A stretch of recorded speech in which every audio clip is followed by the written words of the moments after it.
I am currently the Director of Dental Services and the County Chief Dentist in Nairobi County. And I come from Gazukeine location in Murang'a. And standing with me here is my wife. She is Rose Wangeshi. She works for the county government of Kiambu. And on my right is my sister, Jacqueline Wanyoike. I've been given an honor by the family to speak on behalf of the beneficiary. To speak on behalf of the beneficiaries of Mom's kindness. And really, this is it's a Herculean task because, as we've heard from the tribute, she touched many, many people in different ways. In fact, I'm reminded of the good book, the Bible. I think it is Acts chapter 9. There was a woman called Dorcas. And I think when Apostle Peter was reaching that town of Joppa, he met women, mostly widows and saints. And they met Peter and told her, come without delaying, because there is a woman called Dorcas, or Tabitha, who has passed on. And she's the one who took care of us. Gathered here are many people who've benefited from Liz. And it's an honor really to be among them, and I'm going to give you my story. You know, Lizzie was many things to me. She was my mother. She was my destiny connector.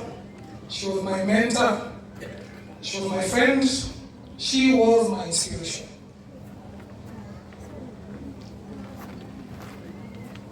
I had the privilege of her calling me her son, and even a bigger privilege to have been her dentist for over 10 years. And she had a beautiful smile, you can see. She kept all her appointments. So, one wise man said, I may forget what you tell me. I might even forget what you do to me, but I'll never forget what you made me feel. That was Lizzie to me. I met Lizzie, Wanyoike, mom, in 2002. It was through my late dad, Wilfred Wanyoike, who was her fundi. My dad was the one who was building her, he was fundi wa mawe. He was the one who was building those houses that you're talking about here. And in her own account, my dad used to tell her a lot about me. And he would always update her on how I was performing in academics. So my meeting with mom was a bit unorthodox because I was not formally introduced to her by my dad. What happened? When I was in class 8, and I was in Gazukeine primary school, the same school that Lizzie went to, my dad had an accident. And as you know, those days there were no phones, right? So what my dad did, I had just finished primary school, and I had scored very good marks. So my dad told me, you know what, tomorrow, I go to make a release. Okay? Accidents, you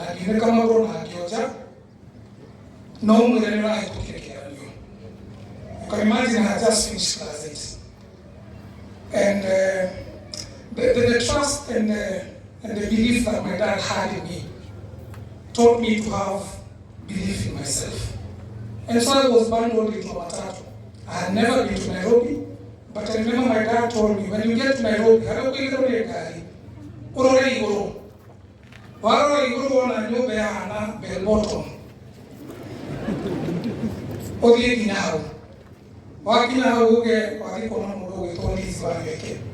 so I went, and I looked up, of course I saw the cooperative I was building. I think that time, 2002, was the one which was the most towering. So I went, I met, I think I used the lift for the very first time. I went to, can't remember the floor, but I went and met a lady called Felicia. I understand she has retired. So Felicia knew my dad. And so when I introduced myself, she knew my dad. And long story short, I met Mom, and it was love at first sight. She took me and was really sad about my father. And I remember she gave me a check of 30,000 and told me to take to my dad. Now, class 8, check. I did not know what to do with it. But I remember checks are usually taken to the bank. So it was a consolidated bank check, and I went to consolidated bank, which was in town. It was just near the school. And I went to the teller and told them, you remember the check was written in my dad's name. So I went to the teller and told them, I've been sent by Lizzie Wanyoike, you give me money. So the teller was confused and could not understand. But later, thank you. So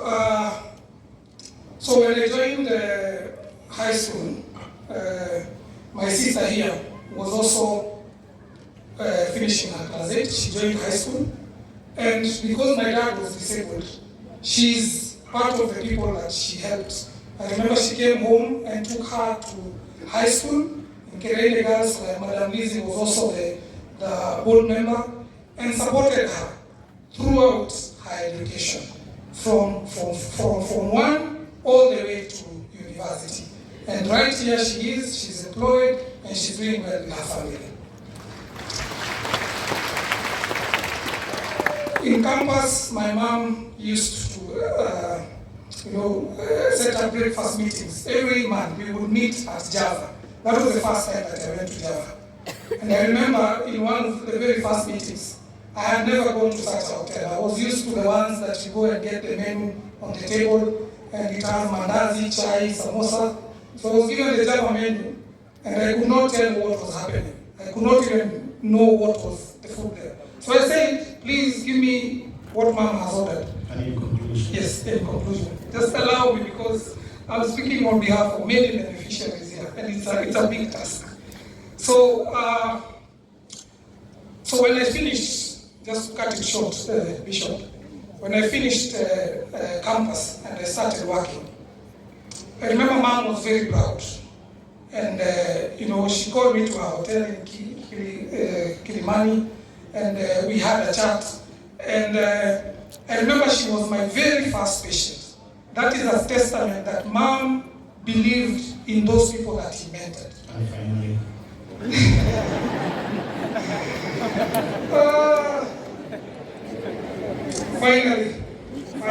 Finally.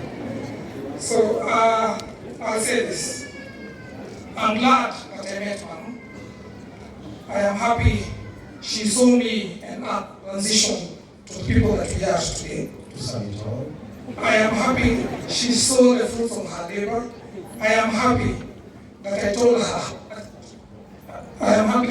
how much I loved her and how much I treasured her. I am happy that even if she's gone, I'm standing here on behalf of my family. Here is a living testimony of the impact that Lizzie's golden heart, full of kindness and generosity, did. So today Lizzie is not here with us, but her legacy and spirit continues to live in us who benefited from her kindness. Amen. And the best gift you can give her is to make sure that the candle she lit in each one of us, because we are many, continues burning. And the lights, and we make sure that we light others. Let's not break the chain of kindness and selflessness that our mom taught us. Let the Lizzie Wanyoike Foundation continue to thrive. Let the store in needs for helping the needy never lack food.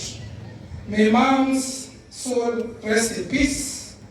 Long live Lizzie's spirit.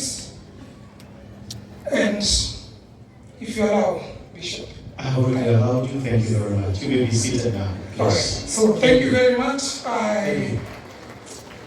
May our mom rest in peace. Thank you. Thank you. The list of those who can speak is long. If we go it that way, we're going to mess. We've been seated here, and some have been here from as early as 10 o'clock. And so let's be respectable so that we are able to honor the beloved of the Lord. Stephanie, where are you? I give you only 1 minute. Oh, it's the little sweet girl.